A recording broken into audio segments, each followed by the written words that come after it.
सूक्ष्म लघु मध्यम उद्योग में है, इसकी परिभाषा में कम दहलीज होने के कारण ये लगातार संकट रहता था कि अगर हम इससे बाहर जाएंगे तो हमें जो हमारे बेनिफिट्स मिलते हैं, लाभ मिलते हैं, उससे हाथ धोना पड़ेगा। और यही कारण था कि हमारे कुटीर सूक्ष्म लघु उद्योग कभी बड़ा बनने का सपना नहीं देखते थे, और सपना देखते भी थे तो ये जो सीमा इसके लिए रखी गई थी, कम दहलीज थी, इसके कारण ये बड़े नहीं हो पाते थे। और कहीं ना कहीं जो आज कंपटीशन है उसमें फिर ये बहुत पीछे रह जाते थे। वर्षों लंबित मांग है, वर्षों से मैं सुनता आ रहा हूँ, चौथी बार एमपी बन गया, कब से शुरू हो रही, आज तक वही मांग है। मैं धन्यवादी हूँ प्रधानमंत्री मोदी जी ने इस पर ये कदम उठाने के लिए कहा है। और जो पहले क्राइटेरिया था कि मैन्युफैक्चरिंग यूनिट जो है वो 25 लाख से कम इन्वेस्टमेंट की होगी तो माइक्रो में आएगा, और सर्विस एंटरप्राइजेज जो थी वो 10 लाख तक की अगर उसने इन्वेस्टमेंट की होगी तो माइक्रो में आएगा। अब इसमें एक बदलाव किया गया है कि निवेश की लिमिट को तो बढ़ाया ही गया है, साथ में कारोबार को भी जोड़ा गया कि आपने व्यवसाय या कारोबार कितना उस वर्ष में किया है। तो इसको इन्वेस्टमेंट को बढ़ाकर माइक्रो के लिए 25 लाख से बढ़ाकर 1 करोड़ तक की जो इन्वेस्टमेंट करेगा वो माइक्रो यूनिट कहलाएगा। और ये मैन्युफैक्चरिंग और सर्विसेज दोनों के लिए एक ही क्राइटेरिया रहेगा, तो सर्विस सेक्टर को भी माइक्रो में आने का लाभ मिला है। तो 1 करोड़ से कम निवेश करने वाले को माइक्रो इंडस्ट्री में जो 5 करोड़ तक का व्यापार कारोबार करेगा उसको माइक्रो कहा जाएगा। स्मॉल वाले के लिए 10 करोड़ तक का निवेश और 50 करोड़ तक का कारोबार करने का प्रावधान, और मीडियम जो है उसमें 20 करोड़ तक का निवेश और 100 करोड़ तक की टर्नओवर। तो आप कल्पना कीजिए कि कल तक जो शायद मीडियम वाले के लिए आता था वो आज आपके स्मॉल वाले के लिए भी उससे बेहतर ऑप्शंस आकर खड़ी हो गई। तो इससे हमारे कुटीर सूक्ष्म लघु मध्यम उद्योग को बहुत बल मिलने वाला है। एक और बैंकों का हाथ पकड़ना, पैसा देना, दूसरी तरफ से डेफिनेशन चेंज करके उनके आकार और क्षमता को बढ़ाने का अवसर देना, ये अपने आप में क्रांतिकारी कदम इस दिशा में लिया गया है। I move to the fifth step in the MSMEs. I said total 6 measures have been are getting announced today.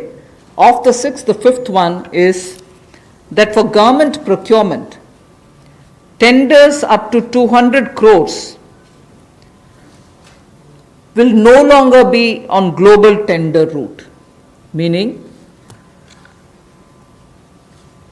global tenders will be disallowed in government procurement for tenders up to 200 crores. Why is this being done? Majority of the MSMEs in India were unable to supply those big mother units, as you may call, big, large companies, who they were serving all the while. Suddenly the conditions became, based on the global tenders, unmatchable by our MSMEs. So they were disqualified from supplying to companies for whom they actually grew as ancillary units.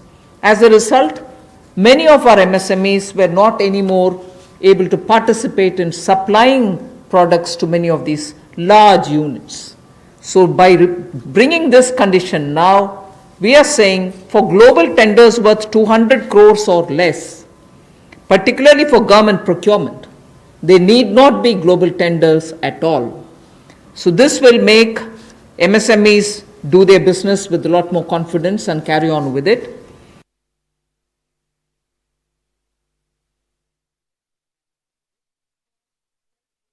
Will also then be able to serve Make in India, because small units can now be participant in government purchases.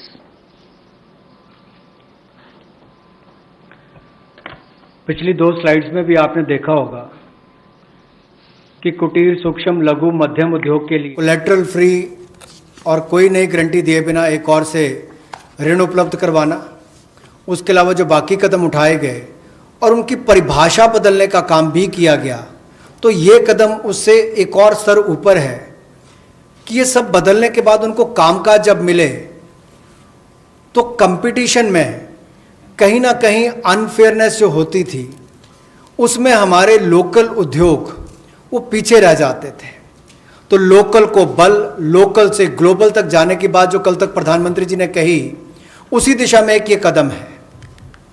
Local के लिए vocal भी, local को बल भी, local से global भी। तो ये इसीलिए ग्लोबल टेंडर्स जो हैं ये 200 करोड़ तक से कम वाले जो हैं इसमें, यानी कि 200 करोड़ से कम वाले में ग्लोबल टेंडर्स नहीं होंगे। इसमें हमारे सूक्ष्म लघु मध्यम उद्योग को लाभ मिलेगा और कहीं ना कहीं आत्मनिर्भर भारत की जो हम बात करते हैं उस दिशा में कदम ये भी उठाया गया है। The sixth step towards MSMEs is post-COVID